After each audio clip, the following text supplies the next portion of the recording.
오늘 우리에게 주시는 하나님 말씀은 말라기 2장 17절부터 3장 6절까지 말씀입니다. 너희가 말로 여호와를 괴롭게 하고도 이르기를 우리가 어떻게 여호와를 괴롭혀 드렸나이까 하는도다. 이는 너희가 말하기를 모든 악을 행하는 자는 여호와의 눈에 좋게 보이며 그에게 기쁨이 된다 하며 또 말하기를 정의의 하나님이 어디 계시냐 함이니라. 만군의 여호와가 이르노라. 보라, 내가 내 사자를 보내리니 그가 내 앞에서 길을 준비할 것이요 또 너희가 구하는 바 주가 갑자기 그의 성전에 임하시리니 곧 너희가 사모하는 바 언약의 사자가 임하실 것이라. 그가 임하시는 날을 누가 능히 당하며 그가 나타나는 때에 누가 능히 서리요. 그는 금을 연단하는 자의 불과 표백하는 자의 잿물과 같을 것이라.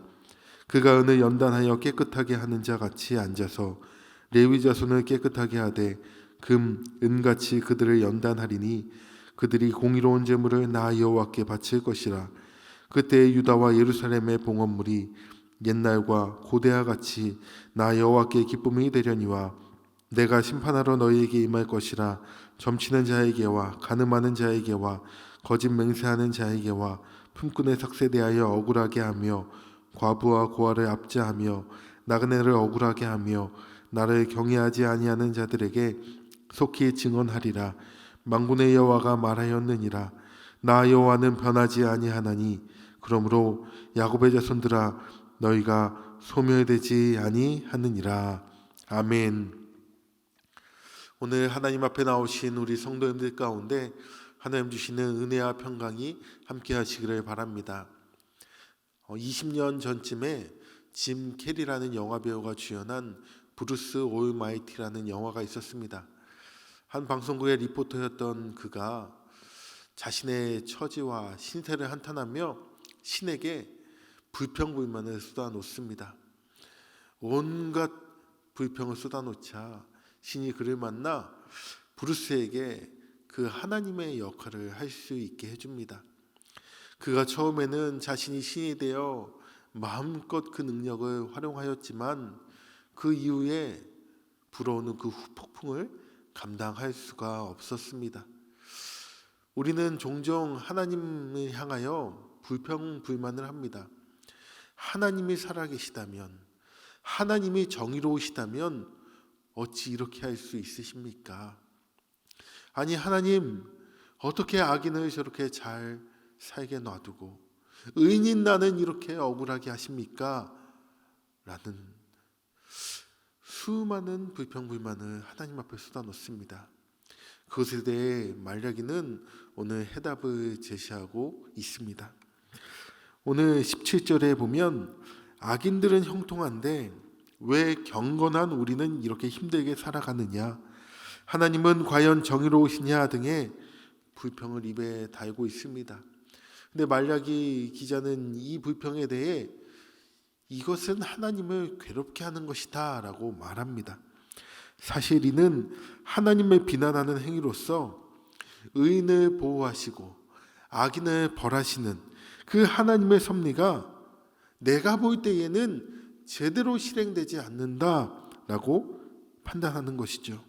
그런데 하나님은 이 사람들의 탄식을 들으시고는 3장 1절에 오냐 너희가 원한다면 내가 내 사자를 보내고 너희가 원하는 주가 성전에 서게 해주겠다라고 말씀하십니다.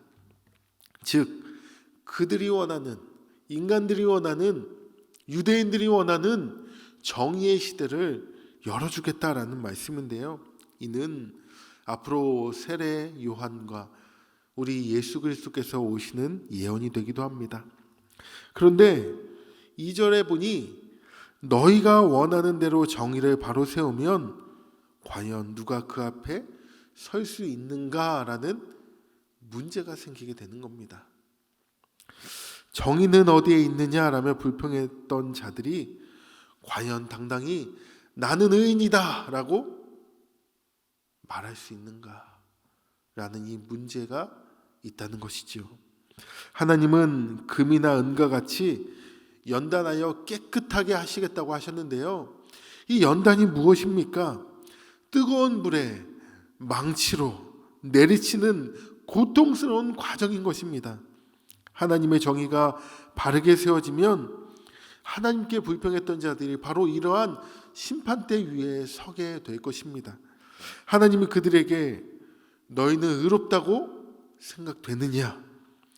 심판이 연기되어 혜택을 보는 것은 너희도 마찬가지다 라고 말씀하시는 거예요.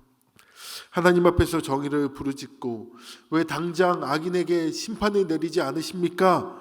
라고 말하려면 스스로가 죄가 없다고 확신하거나 아니면 그 죄값을 치를 각오가 있어야 된다라는 것입니다. 우리도 스스로 한번 확인해 보시기 바랍니다. 하나님은 유다의 백성이 그때에, 즉 죄값을 다 치른 후에야 그들의 제사가 하나님의 기쁨이 되고 점치는 행위와 간음과 거짓 맹세와 갈취와 압제와 불신앙을 행하는 자, 곧 악인을 향해 속히 증언하는, 즉 그들을 고발할 자격을 갖추게 될 것이다 라고 4절과 5절에 말씀하십니다. 하나님은 악인을 처벌하시고 의인을 높이실 것입니다. 이거는 확실한 것입니다. 왜냐하면 하나님은 우리 인간과 달리 변함없으신 분이시기 때문입니다. 그러므로 우리는 함부로 왜 하나님이 공의를 세우지 않으십니까? 왜 악인들이 특세합니까? 정의는 과연 어디에 있는 것입니까? 라고 하나님 앞에 따질 수 없는 거예요.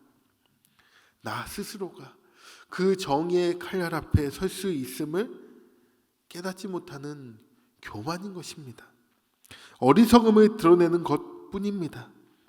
하나님의 심판을 미루시는 것은 왜입니까?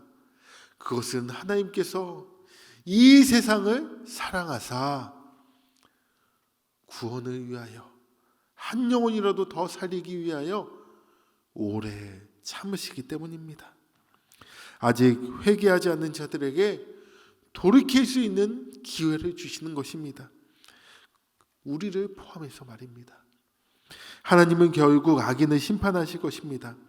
악인들의 그 형통한 시간은 사실 하나님의 그 심판의 그 숯불이 그 위에 쌓이는 그 과정에 불과합니다. 결국 자기가 행한 일들이 다 드러나 조롱당하고 자기가 쌓았던 돈과 명예가 오히려 자기의 그 추함을 드러내는 증거가 될 것입니다. 하나님은 하나님의 가장 적절한 때에 심판을 행하실 것입니다. 우리는 하나님의 때를 기다리는 지혜를 갖는 것이 필요합니다.